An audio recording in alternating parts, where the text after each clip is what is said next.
The Adventures of Sherlock Holmes by Sir Arthur Conan Doyle. Adventure 11, The Adventure of the Burl Coronet. Holmes, said I as I stood one morning in our bow window looking down the street, here is a madman coming along. It seems rather sad that his relatives should allow him to come out alone. My friend rose lazily from his armchair and stood with his hands in the pockets of his dressing gown, looking over my shoulder. It was a bright, crisp February morning, and the snow of the day before still lay deep upon the ground, shimmering brightly in the wintry sun. Down the center of Baker Street it had been plowed into a brown, crumbly band by the traffic, but at either side and on the heaped-up edges of the footpaths it still lay as white as when it fell. The gray pavement had been cleaned and scraped, but was still dangerously slippery, so that there were fewer passengers than usual. Indeed, from the direction of the Metropolitan Station, no one was coming save the single gentleman whose eccentric conduct had drawn my attention. He was a man of about 50, tall, portly, and imposing, with a massive, strongly marked face and a commanding figure. He was dressed in a somber yet rich style, in black frock coat, shining hat, neat brown gaiters, and well-cut pearl-gray trousers. Yet his actions were in absurd contrast to the dignity of his dress and features, for he was running hard, with occasional little springs such as a weary man gives who is little accustomed to set any tax upon his legs. As he ran he jerked his hands up and down, waggled his head, and writhed his face into the most extraordinary contortions. "What on earth can be the matter with him?" I asked. "He is looking up at the numbers of the houses." "I believe that he is coming here," said Holmes, rubbing his hands. "Here?" "Yes. I rather think he is coming to consult me professionally. I think that I recognize the symptoms. Ha! Did I not tell you?" As he spoke, the man, puffing and blowing, rushed at our door and pulled at our bell until the whole house resounded with a clanging. A few moments later he was in our room, still puffing, still gesticulating, but with so fixed a look of grief and despair in his eyes that our smiles were turned in an instant to horror and pity. For a while he could not get his words out, but swayed his body and plucked at his hair like one who has been driven to the extreme limits of his reason. Then, suddenly springing to his feet, he beat his head against the wall with such force that we both rushed upon him and tore him away to the center of the room.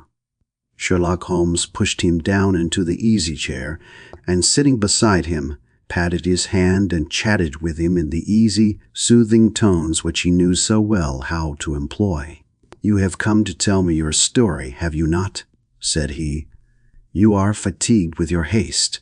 Pray wait until you have recovered yourself, and then I shall be most happy to look into any little problem which you may submit to me." The man sat for a minute or more with a heaving chest, fighting against his emotion. Then he passed his handkerchief over his brow, set his lips tight, and turned his face towards us.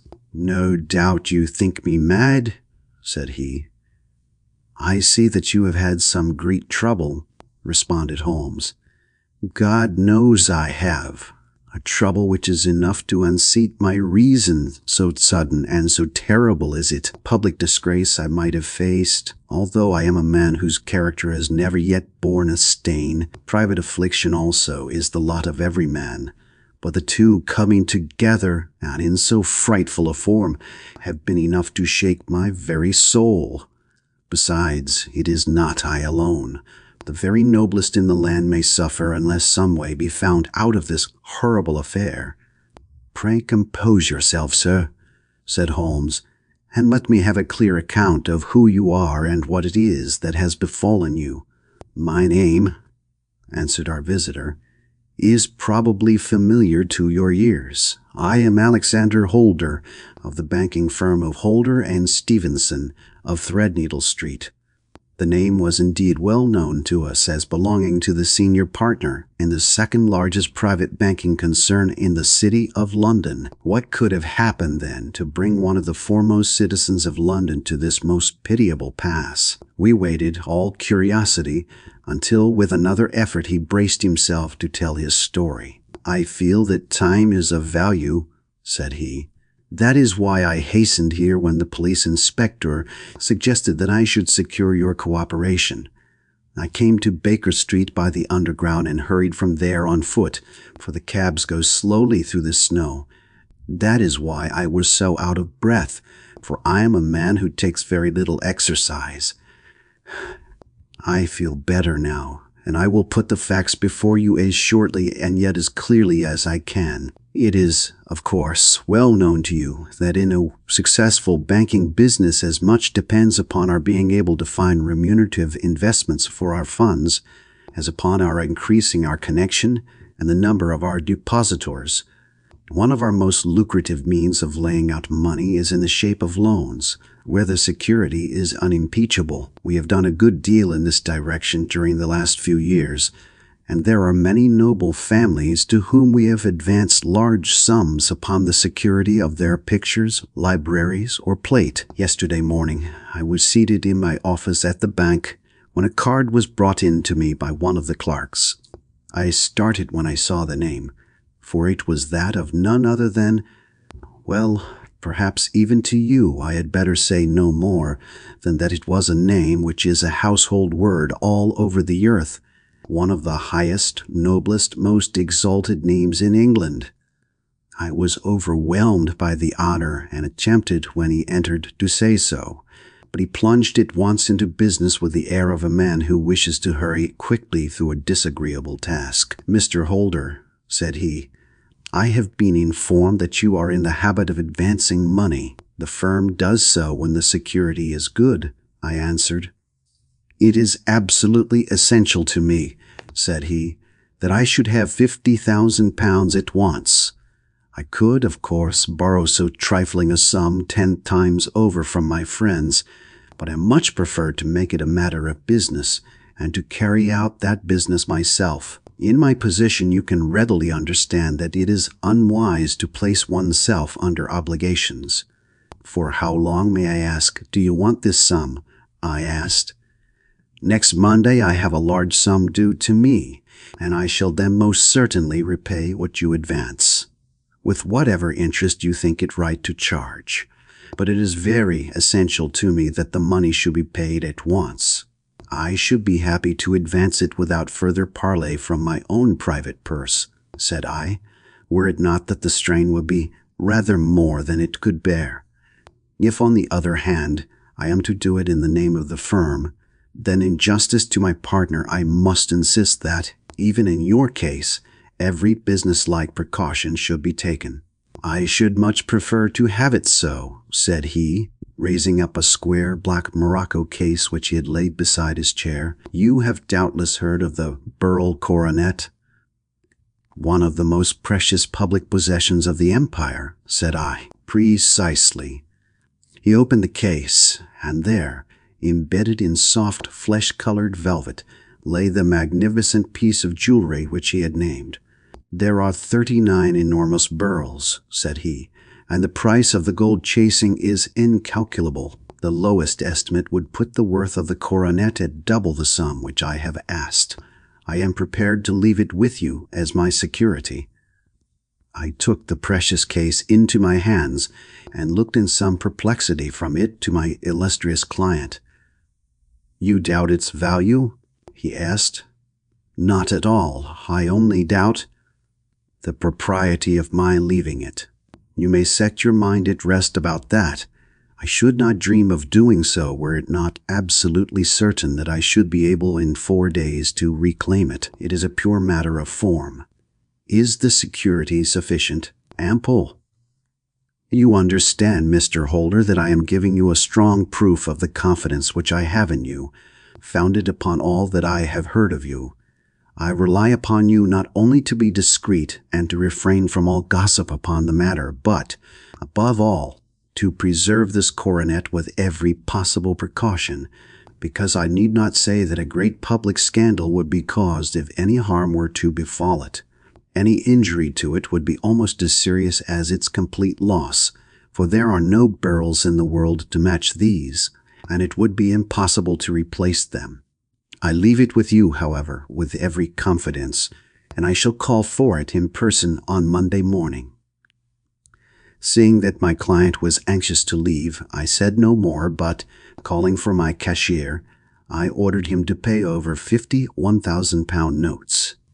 When I was alone once more, however, with the precious case lying upon the table in front of me, I could not but think with some misgivings of the immense responsibility which it entailed upon me. There could be no doubt that, as it was a national possession, a horrible scandal would ensue if any misfortune should occur to it. I already regretted having ever consented to take charge of it.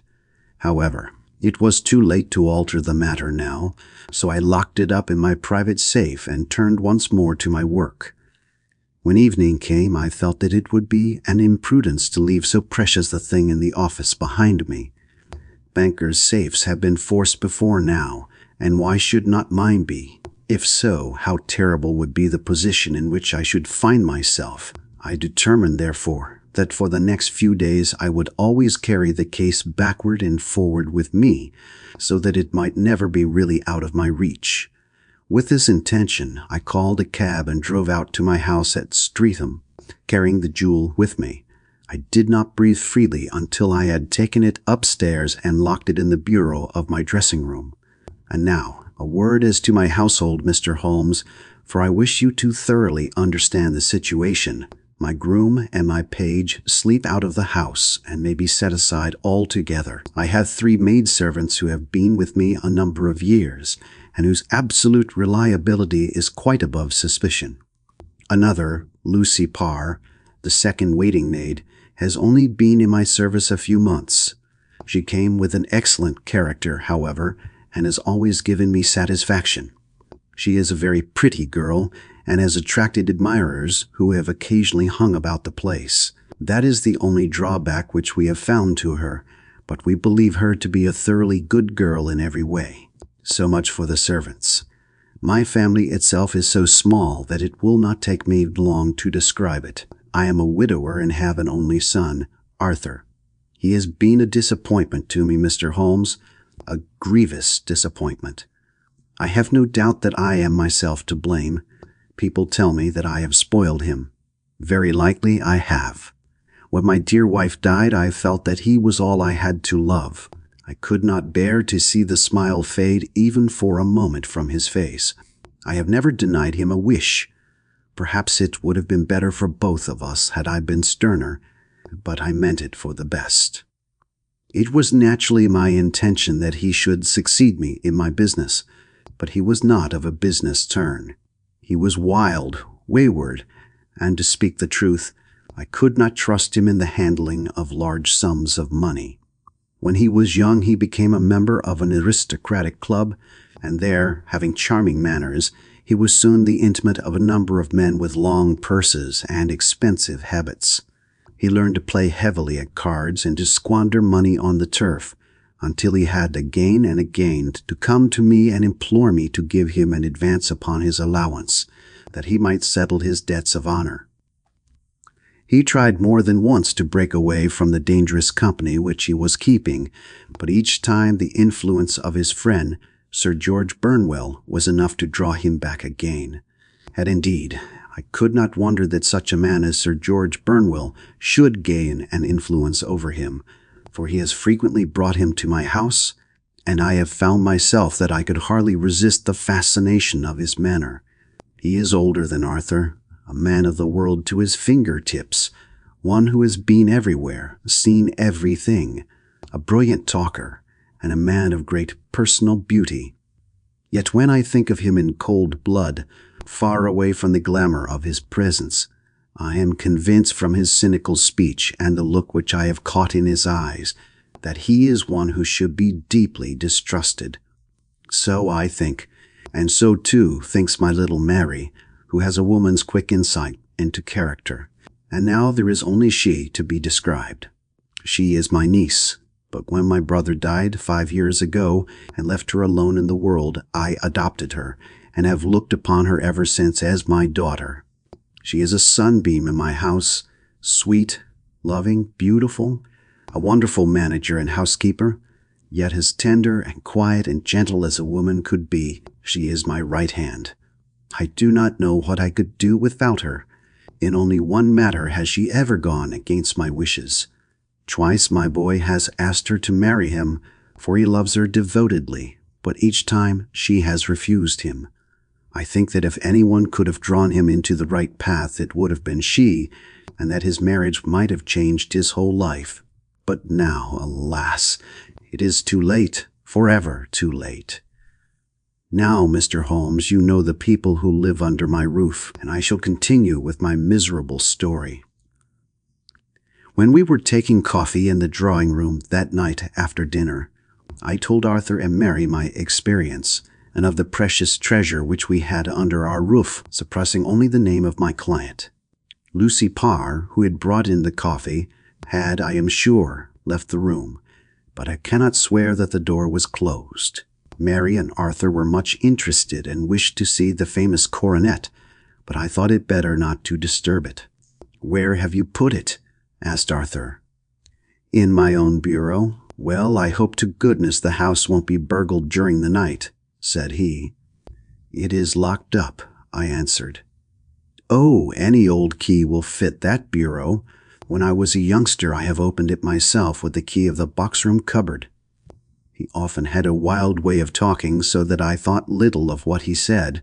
He followed me to my room, however, that night with a very grave face. "Look here, Dad," said he, with his eyes cast down. "Can you let me have £200? "No, I cannot," I answered sharply. "I have been far too generous with you in money matters." "You have been very kind," said he, "but I must have this money, or else I can never show my face inside the club again." "And a very good thing too," I cried. "Yes, but you would not have me leave it a dishonored man," said he. "I could not bear the disgrace. I must raise the money in some way, and if you will not let me have it, then I must try other means." I was very angry, for this was the third demand during the month. "You shall not have a farthing from me," I cried, on which he bowed and left the room without another word. When he was gone, I unlocked my bureau, made sure that my treasure was safe, and locked it again.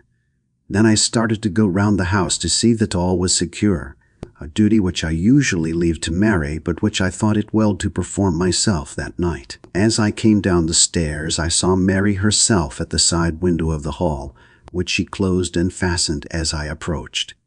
"Tell me, Dad," said she, looking, I thought, a little disturbed, "did you give Lucy the maid leave to go out tonight?"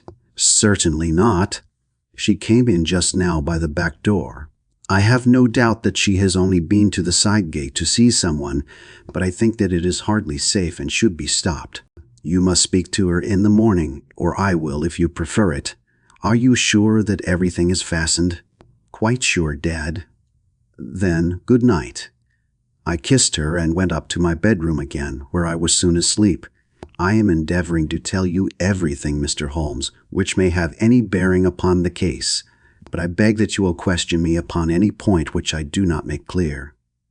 On the contrary, your statement is singularly lucid. I come to a part of my story now in which I should wish to be particularly so. I am not a very heavy sleeper, and the anxiety in my mind tended, no doubt, to make me even less so than usual. About 2 in the morning, then, I was awakened by some sound in the house. It had ceased ere I was wide awake, but it had left an impression behind it as though a window had gently closed somewhere. I lay listening with all my ears. Suddenly, to my horror, there was a distinct sound of footsteps moving softly in the next room. I slipped out of bed, all palpitating with fear, and peeped round the corner of my dressing-room door. "Arthur," I screamed, "you villain, you thief, how dare you touch that coronet?" The gas was half up, as I had left it, and my unhappy boy, dressed only in his shirt and trousers, was standing beside the light, holding the coronet in his hands. He appeared to be wrenching at it, or bending it with all his strength. At my cry he dropped it from his grasp and turned as pale as death. I snatched it up and examined it.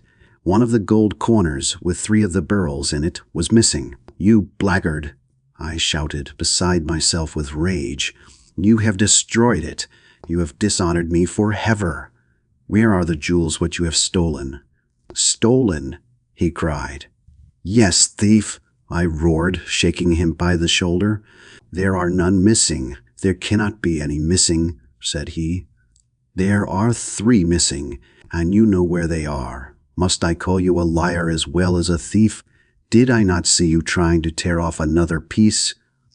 "You have called me names enough," said he. "I will not stand it any longer. I shall not say another word about this business, since you have chosen to insult me. I will leave your house in the morning and make my own way in the world." "You shall leave it in the hands of the police," I cried, half mad with grief and rage. "I shall have this matter probed to the bottom." "You shall learn nothing from me," said he, with a passion such as I should not have thought was in his nature. "If you choose to call the police, let the police find what they can." By this time the whole house was astir, for I had raised my voice in my anger. Mary was the first to rush into my room, and at the sight of the coronet and of Arthur's face, she read the whole story and with a scream fell down senseless on the ground. I sent the housemaid for the police and put the investigation into their hands at once. When the inspector and a constable entered the house, Arthur, who had stood sullenly with his arms folded, asked me whether it was my intention to charge him with theft. I answered that it had ceased to be a private matter, but had become a public one, since the ruined coronet was national property. I was determined that the law should have its way in everything. "At least," said he, "you will not have me arrested at once. It would be to your advantage as well as mine if I might leave the house for 5 minutes. That you may get away, and perhaps that you may conceal what you have stolen," said I. And then, realizing the dreadful position in which I was placed, I implored him to remember that not only my honor, but that of one who was far greater than I, was at stake, and that he threatened to raise a scandal which would convulse the nation. He might avert it all if he would but tell me what he had done with the 3 missing stones. "You may as well face the matter," said I. "You have been caught in the act, and no confession could make your guilt more heinous. If you but make such reparation as is in your power, by telling us where the beryls are, all shall be forgiven and forgotten."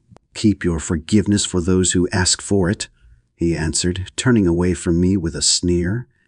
I saw that he was too hardened for any words of mine to influence him. There was but one way for it. I called in the inspector and gave him into custody.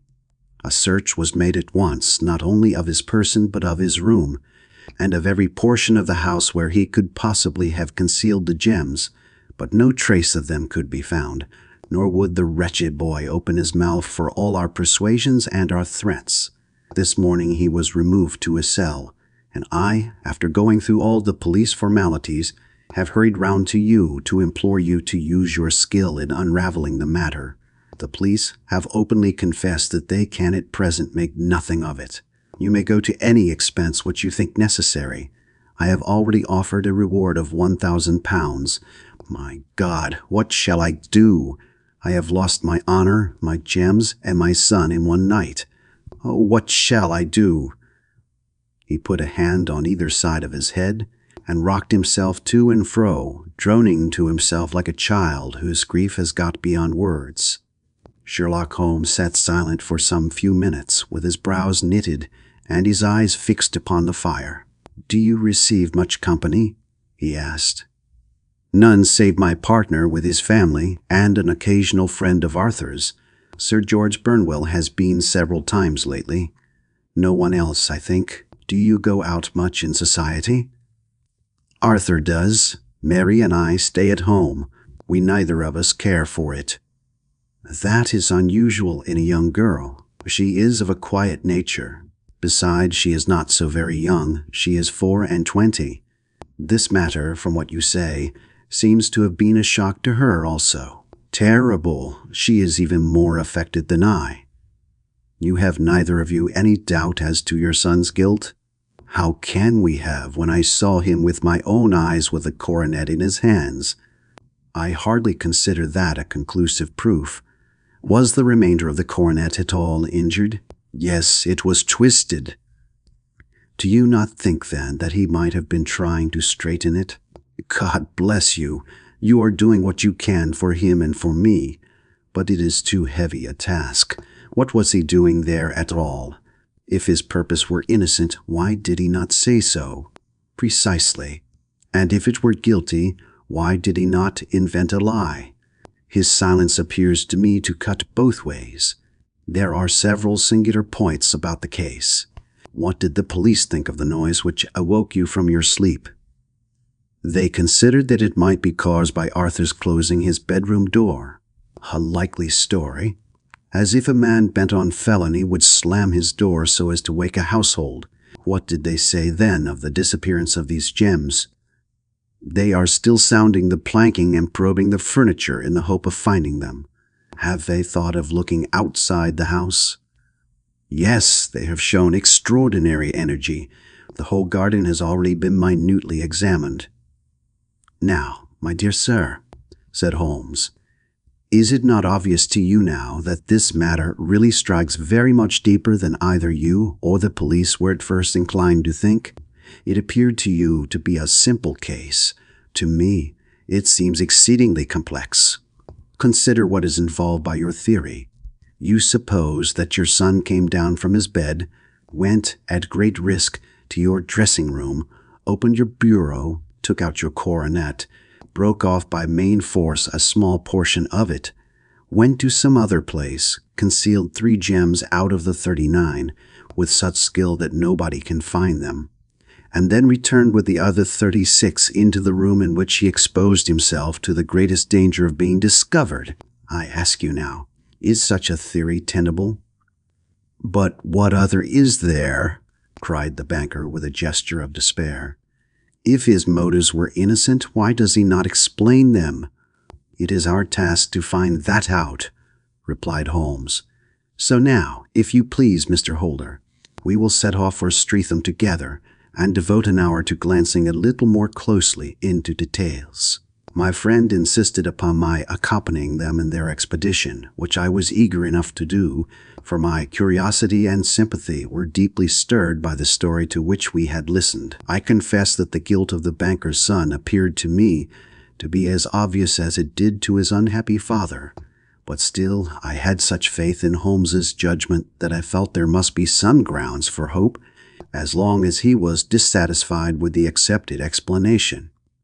He hardly spoke a word the whole way out to the southern suburb, but sat with his chin upon his breast and his hat drawn over his eyes, sunk in the deepest thought. Our Clyde appeared to have taken fresh heart at the little glimpse of hope which had been presented to him, and he even broke into a desultory chat with me over his business affairs. A short railway journey and a shorter walk brought us to Fairbank, the modest residence of the great financier. Fairbank was a good-sized, square house of white stone, standing back a little from the road, a double-carriage sweep, with a snow-clad lawn stretched down in front to 2 large iron gates which closed the entrance. On the right side was a small wooden thicket, which led into a narrow path between 2 neat hedges stretching from the road to the kitchen door, and forming the tradesman's entrance. On the left ran a lane which led to the stables, and was not itself within the grounds at all, being a public, though little used, thoroughfare. Holmes left us standing at the door and walked slowly all round the house, across the front, down the tradesman's path, and so round by the garden behind into the stable lane. So long was he that Mr. Holder and I went into the dining room and waited by the fire until he should return. We were sitting there in silence when the door opened, and a young lady came in. She was rather above the middle height, slim, with dark hair and eyes, which seemed the darker against the absolute pallor of her skin. I do not think that I have ever seen such deadly paleness in a woman's face. Her lips, too, were bloodless, but her eyes were flushed with crying. As she swept silently into the room, she impressed me with a greater sense of grief than the banker had done in the morning, and it was the more striking in her as she was evidently a woman of strong character, with immense capacity for self-restraint. Disregarding my presence, she went straight to her uncle and passed her hand over his head with a sweet, womanly caress. "You have given orders that Arthur should be liberated, have you not, Dad?" she asked. No, no, my girl, the matter must be probed to the bottom. But I am so sure that he is innocent. You know what women's instincts are. I know that he has done no harm and that you will be sorry for having acted so harshly. Why is he silent then, if he is innocent? Who knows? Perhaps because he was so angry that you should suspect him. How could I help suspecting him when I actually saw him with the coronet in his hand? Oh, but he had only picked it up to look at it. Oh, do take my word for it that he is innocent. Let the matter drop and say no more. It is so dreadful to think of our dear Arthur in prison. I shall never let it drop until the gems are found. Never, Mary. Your affection for Arthur blinds you as to the awful consequences to me. Far from hushing the thing up, I have brought a gentleman down from London to inquire more deeply into it. This gentleman? She asked, facing round to me. No, his friend. He wished us to leave him alone. He is round in the stable lane now. The stable lane? She raised her dark eyebrows. What can he hope to find there? This, I suppose, is he. I trust, sir, that you will succeed in proving what I feel sure is the truth, that my cousin Arthur is innocent of this crime. I fully share your opinion, and I trust with you that we may prove it, returned Holmes, going back to the mat to knock the snow from his shoes. I believe I have the honor of addressing Miss Mary Holder. Might I ask you a question or two? Pray do, sir, if it may help to clear this horrible affair up. You heard nothing yourself last night? Nothing, until my uncle here began to speak loudly. I heard that, and I came down. You shut up the windows and doors the night before. Did you fasten all the windows? Yes. Were they all fastened this morning? Yes. You have a maid who has a sweetheart. I think that you remarked to your uncle last night that she had been out to see him? Yes, and she was the girl who waited in the drawing-room and who may have heard uncle's remarks about the coronet. I see. You infer that she may have gone out to tell her sweetheart and that the two may have planned the robbery. But what is the good of all these vague theories, cried the banker impatiently, when I have told you that I saw Arthur with a coronet in his hands? Wait a little, Mr. Holder. We must come back to that. About this girl, Miss Holder. You saw her return by the kitchen door, I presume? Yes. When I went to see if the door was fastened for the night, I met her slipping in. I saw the man, too, in the gloom. Do you know him? Oh, yes. He is the greengrocer who brings our vegetables round. His name is Francis Prosper. He stood, said Holmes, to the left of the door. That is to say, farther up the path than is necessary to reach the door? Yes, he did. And he is a man with a wooden leg? Something like fear sprang up in the young lady's expressive black eyes. Why, you are like a magician, said she. How do you know that? She smiled, but there was no answering smile in Holmes's thin, eager face. I should be very glad now to go upstairs, said he. I shall probably wish to go over the outside of the house again. Perhaps I had better take a look at the lower windows before I go up. He walked swiftly round from one to the other, pausing only at the large one which looked from the hall onto the stable lane. This he opened and made a very careful examination of the sill with his powerful magnifying lens. Now we shall go upstairs, said he at last.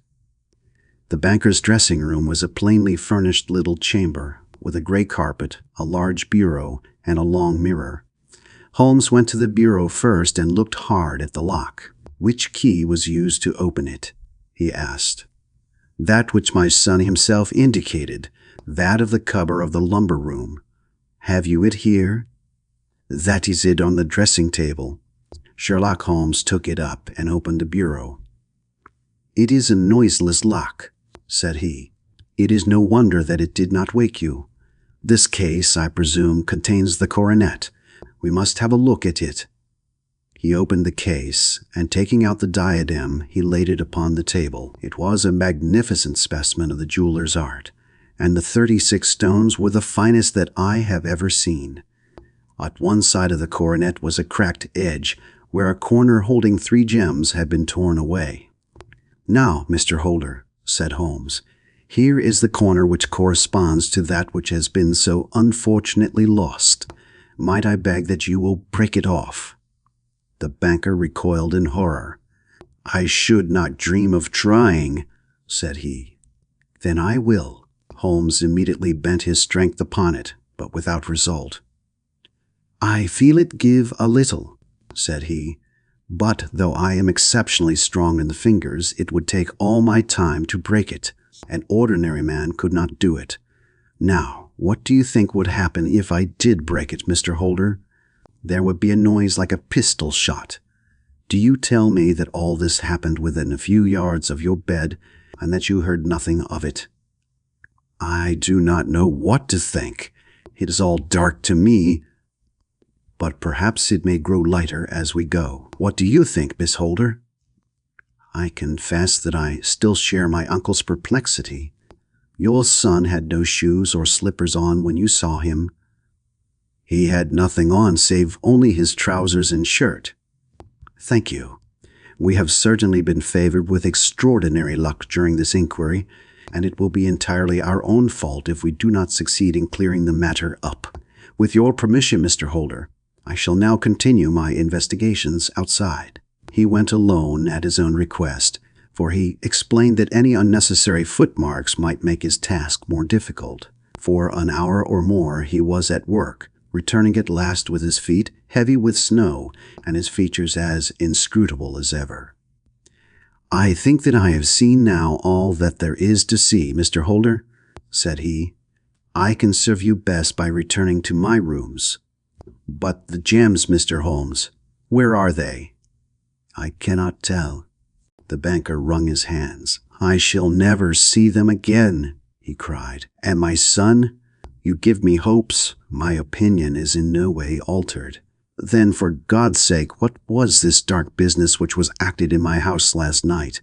If you can call upon me at my Baker Street rooms tomorrow morning, between 9 and 10, I shall be happy to do what I can to make it clearer. I understand that you will give me carte blanche to act for you, provided only that I get back the gems, and that you place no limit on the sum I may draw.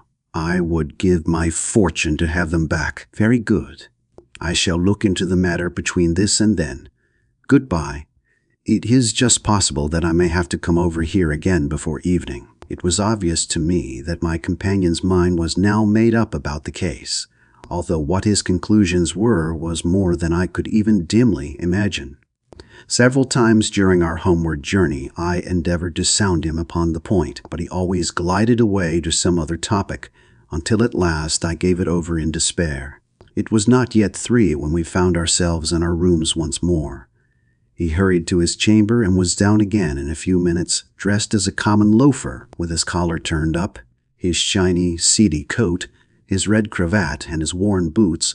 He was a perfect sample of the class. "I think that this should do," said he, glancing into the glass above the fireplace. "I only wish that you would come with me, Watson, but I fear that it won't do. I may be on the trail in this matter, or I may be following a will-o'-the-wisp, but I shall soon know which it is.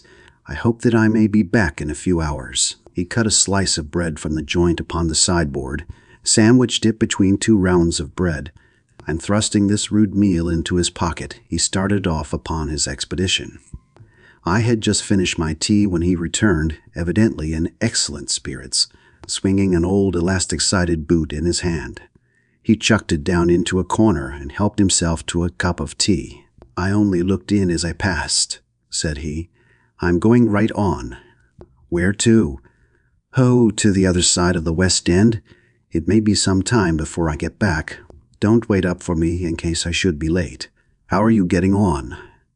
"Oh, so-so. Nothing to complain of.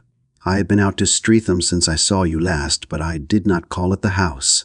It is a very sweet little problem, and I would not have missed it for a good deal. However, I must not sit gossiping here, but must get these disreputable clothes off and return to my highly respectable self. I could see by his manner that he had stronger reasons for satisfaction than his words alone would imply. His eyes twinkled, and there was even a touch of color upon his sallow cheeks. He hastened upstairs, and a few minutes later I heard the slam of the hall door, which told me that he was off once more upon his congenial hunt. I waited until midnight, but there was no sign of his return, so I retired to my room. It was no uncommon thing for him to be away for days and nights on end when he was hot upon a scent, so that his lateness caused me no surprise. I do not know at what hour he came in, but when I came down to breakfast in the morning, there he was with a cup of coffee in one hand and the paper in the other, as fresh and trim as possible.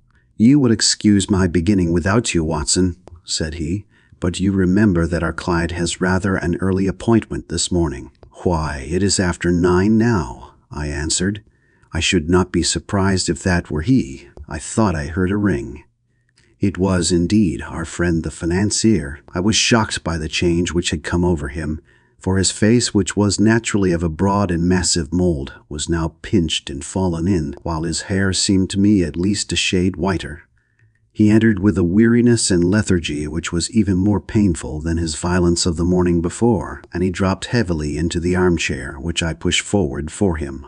"I do not know what I have done to be so severely tried," said he. "Only 2 days ago I was a happy and prosperous man, without a care in the world.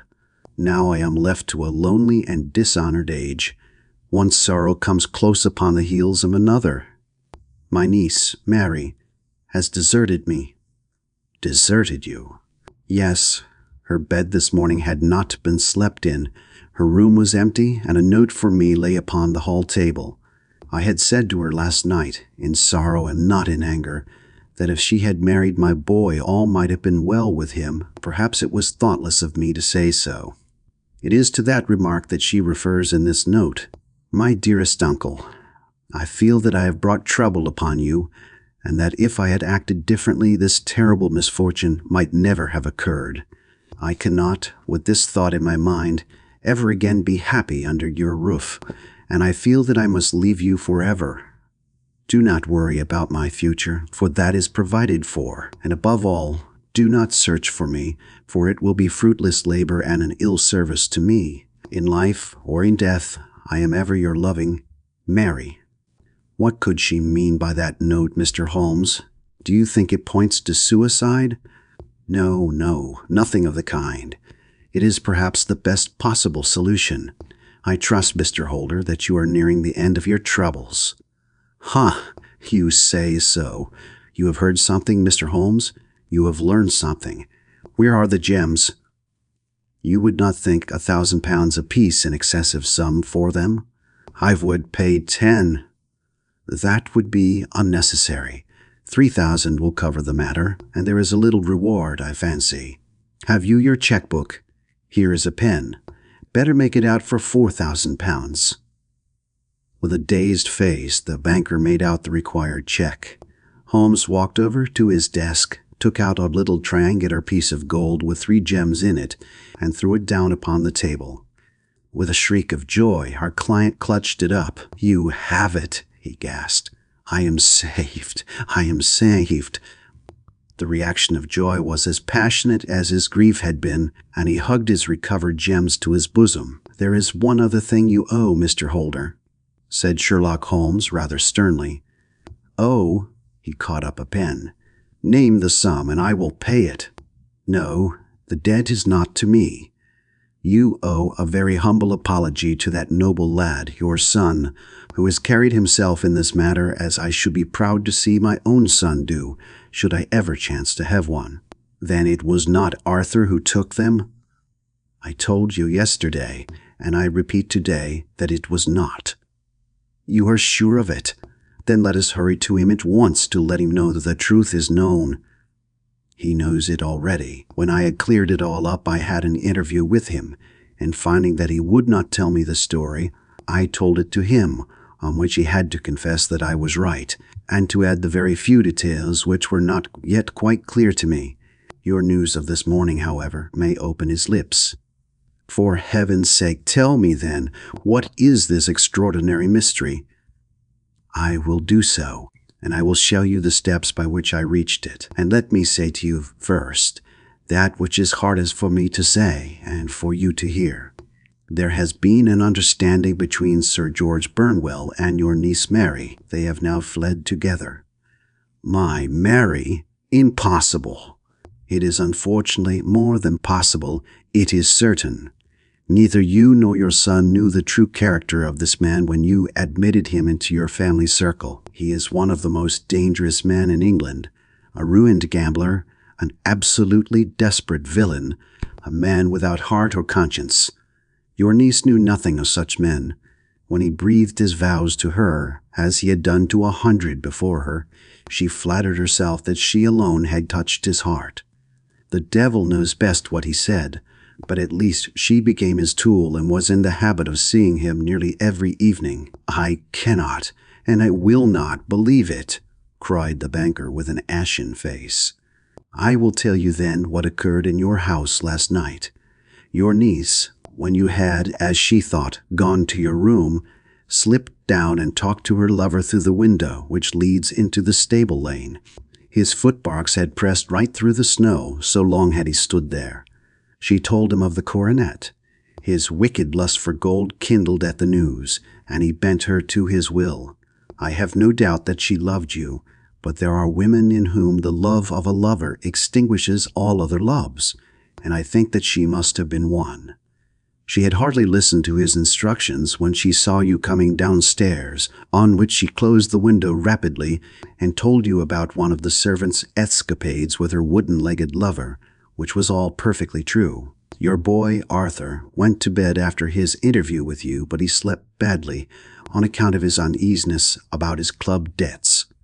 In the middle of the night, he heard a soft tread pass his door, so he rose and, looking out, was surprised to see his cousin walking very stealthily along the passage until she disappeared into your dressing-room. Petrified with astonishment, the lad slipped on some clothes and waited there in the dark to see what would come of this strange affair. Presently she emerged from the room again, and in the light of the passage lamp, your son saw that she carried the precious coronet in her hands. She passed down the stairs, and he, thrilling with horror, ran along and slipped behind the curtain near your door, whence he could see what passed in the hall beneath. He saw her stealthily open the window, hand out the coronet to someone in the gloom, and then closing it once more, hurry back to her room, passing quite close to where he stood hid behind the curtain. As long as she was on the scene, he could not take any action without a horrible exposure of the woman whom he loved, but the instant that she was gone, he realized how crushing a misfortune this would be for you, and how all-important it was to set it right.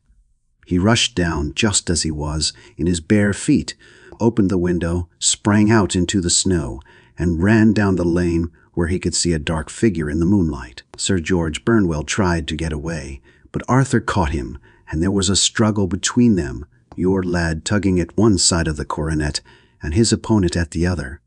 In the scuffle, your son struck Sir George and cut him over the eye.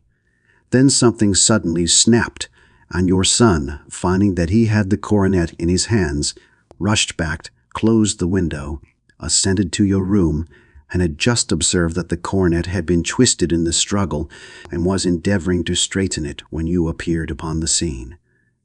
"Is it possible?" gasped the banker. You then roused his anger by calling him names at a moment when he felt that he had deserved your warmest thanks.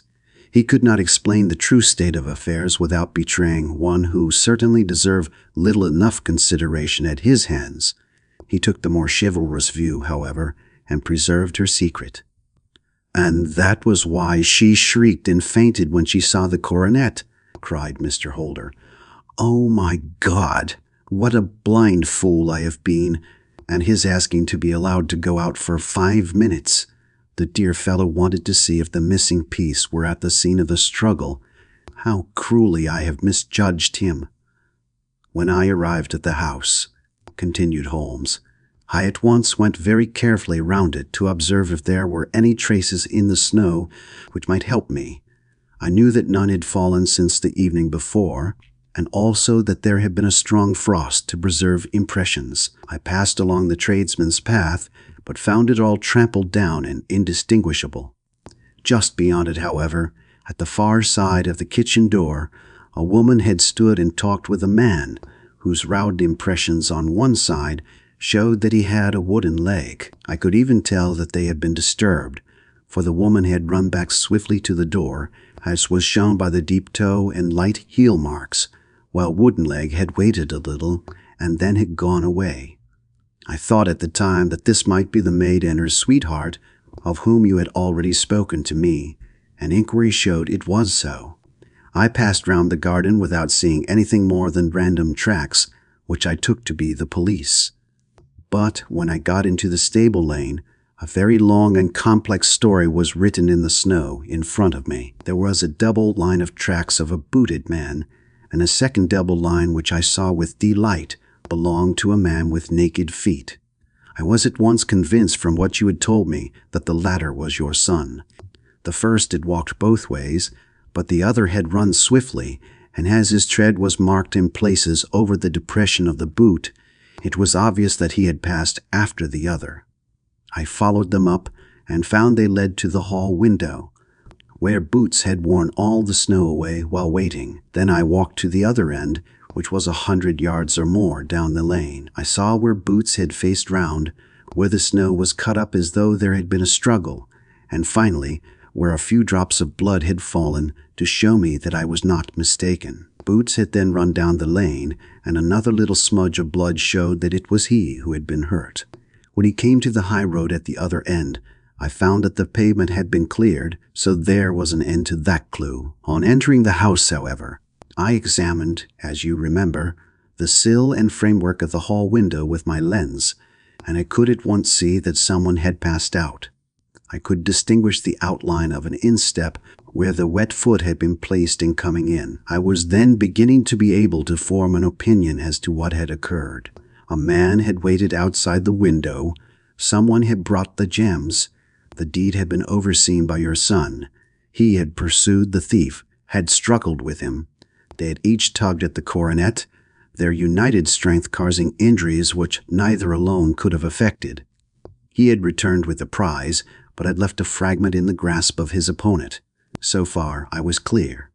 The question now was, who was the man, and who was it brought him the coronet? It is an old maxim of mine that when you have excluded the impossible, whatever remains, however improbable, must be the truth. Now, I knew that it was not you who had brought it down, so there only remained your niece and the maids. But if it were the maids, why should your son allow himself to be accused in their place? There could be no possible reason. As he loved his cousin, however, there was an excellent explanation why he should retain her secret, the more so as the secret was a disgraceful one. When I remembered that you had seen her at that window, and how she had fainted on seeing the coronet again, my conjecture became a certainty. And who could it be who was her confederate? A lover, evidently, for who else could outweigh the love and gratitude which she must feel to you? I knew that you went out little, and that your circle of friends was a very limited one, but among them was Sir George Burnwell. I had heard of him before as being a man of evil reputation among women. It must have been he who wore those boots and retained the missing gems. Even though he knew that Arthur had discovered him, he might still flatter himself that he was safe, for the lad could not say a word without compromising his own family. Well, your own good sense will suggest what measures I took next. I went in the shape of a loafer to Sir George's house, managed to pick up an acquaintance with his valet, learned that his master had cut his head the night before, and finally, at the expense of 6 shillings, made all sure by buying a pair of his cast-off shoes. With these I journeyed down to Streatham and saw that they exactly fitted the tracks. I saw an ill-dressed vagabond in the lane yesterday evening, said Mr. Holder. Precisely. It was I. I found that I had my man, so I came home and changed my clothes. It was a delicate part which I had to play then, for I saw that a prosecution must be avoided to avert scandal, and I knew that so astute a villain would see that our hands were tied in the matter. I went and saw him. At first, of course, he denied everything. But when I gave him every particular that had occurred, he tried to bluster and took down a life-preserver from the wall. I knew my man, however, and I clapped a pistol to his head before he could strike. Then he became a little more reasonable. I told him that we would give him a price for the stones he held, £1,000 apiece. That brought out the first signs of grief that he had shown. "Why, dash it all," said he, "I've let them go at 600 for the 3. I soon managed to get the address of the receiver who had them, on promising him that there would be no prosecution. Off I set to him, and after much chaffering I got our stones at £1,000 apiece. Then I looked in upon your son, told him that all was right, and eventually got to my bed about 2 o'clock, after what I may call a really hard day's work." "A day which has saved England from a great public scandal," said the banker, rising. "Sir, I cannot find words to thank you, but you shall not find me ungrateful for what you have done. Your skill has indeed exceeded all that I have heard of it, and now I must fly to my dear boy to apologize to him for the wrong which I have done him, and as to what you tell me of poor Mary, it goes to my very heart. Not even your skill can inform me where she is now." "I think that we may safely say," returned Holmes, "that she is wherever Sir George Burnwell is. It is equally certain, too, that whatever her sins are, they will soon receive a more than sufficient punishment." End of Adventure 11.